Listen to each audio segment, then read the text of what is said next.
ज्ञान पे अगर कोई अंकुश करने वाला है तो गुरुदेव की दृष्टि है, दूसरी नहीं। आज तक हमने देखा है, आज तक हमने देखा, खुद अनुभव किया है कि अगर हमारे मन पर किसी का अंकुश हो सका है तो केवल गुरुदेव की दृष्टि, क्योंकि ये ठान लिया है कि आपकी मुस्कुराहट ही हमारा जीवन है।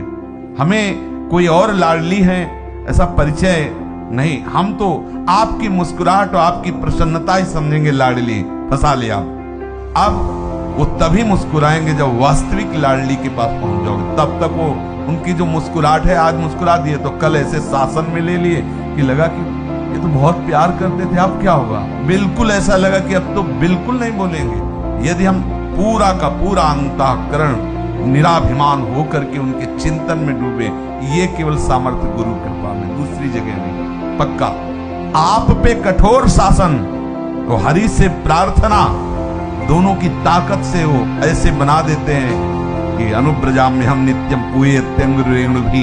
ये कोई तपस्या साधना से नहीं बनता, ये गुरु कृपा ही केवलम, गुरुदेव कृपा करते हैं। तब साधन में तो इसलिए लगाते हैं कि तुम्हारा असत आचरण छूटे, बात तो उनकी प्रार्थना से होती।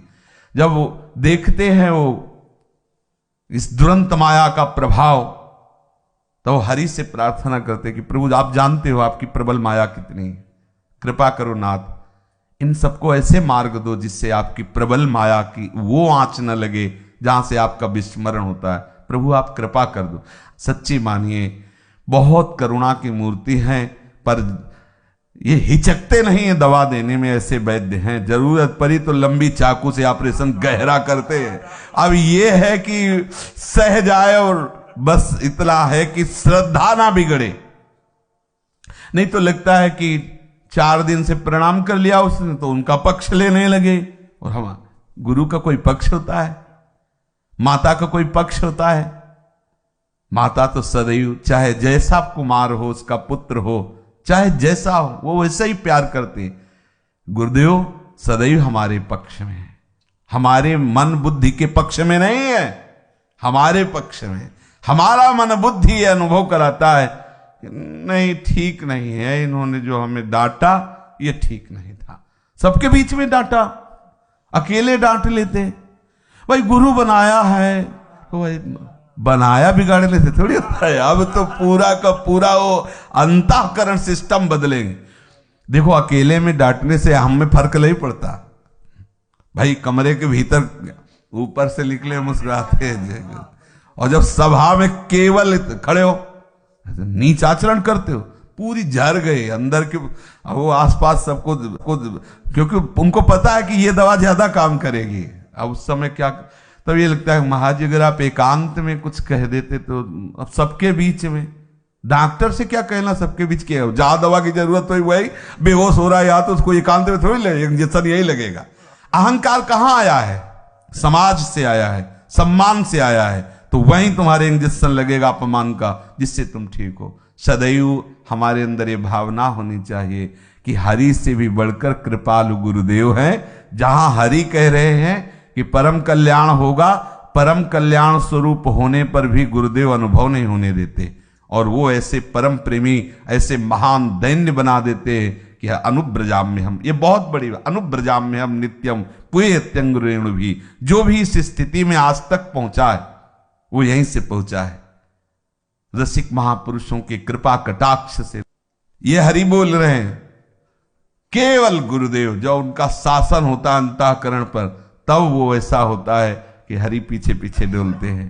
प्रियालाल गलबहियां दिए, जहां जैसी उसकी भावना वैसे खेलते हैं प्रियालाल। जिस ऋतु की भावना उसी ऋतु की उसी कुंज में प्रियालाल खेल। ये सामर्थ्य गुरुदेव की है। हरि ही गुरुदेव हैं, गुरुदेव ही हरि हैं। जब हम केवल हरि की शरण में होते हैं तब वो गुरुदेव का परिचय करा देते हैं, तब वो गुरुदेव के आश्रित करा देते हैं, तब वो गुरुदेव बनकर के आ जाते हैं। और ऐसे गुरुदेव बनकर के आते हैं जो हमें प्रेम रंग में रंगे बिना भागने भी नहीं देंगे। नहीं रंगना हमें, नहीं भगवत प्राप्ति जा बोले नहीं जाने देंगे। जा कहां जाएगा तू, जा घेर करके रंग दिया। अब ऐसा रंग दिया कि अब तो नाचने का मन होता है। पायो जी पायो मैंने राम रतन धन पायो, वस्तु अमूलक दी मेरे सदगुरु। ये सदगुरु ऐसी मां की तरह, जैसे बच्चा कहता है नहीं नहाना, नहीं नहाएंगे, तुम नहाओ जाके, हमें नहीं नहाना। ऐसे पकड़ में नहीं आ रहा तो देखो ये मीठा ले लो, मत नहाना, और वो मीठा ले ले जे ही आया सही पकड़ चल बात ऐसे ही अपने लोगों को जो फंसाया गया ना, अभी परमानंद में समुझ आए शरण ते डरत ना काल डर, ये तो बात हो गई। अब जे शरण में आए तो अपना डर वाला शुरू कर दिया। इतना भय, सच्ची कहते हैं, इतना भय अंदर व्याप्त हो गया। कोई लोक परलोक की चिंता नहीं, कुछ नहीं, पर इतना भय है कि अगर भ्रकुटी बंक हुई तो लगता है क्या होगा। अब ऐसा क्या करें जिससे गुरुदेव की भ्रकुटी बंक ना हो। वो कभी तिरछी चितवन से न देखे, टेढ़ी नजर न हो, उनकी सदैव मृदु नजर। ऐसा क्या पूरा जीवन व्यतीत होता जा रहा है, बस इसी बात की पूरा आज तक पूर्ति नहीं कर पाए, आज तक इसकी पूर्ति नहीं कर पाए। बड़े लीला भी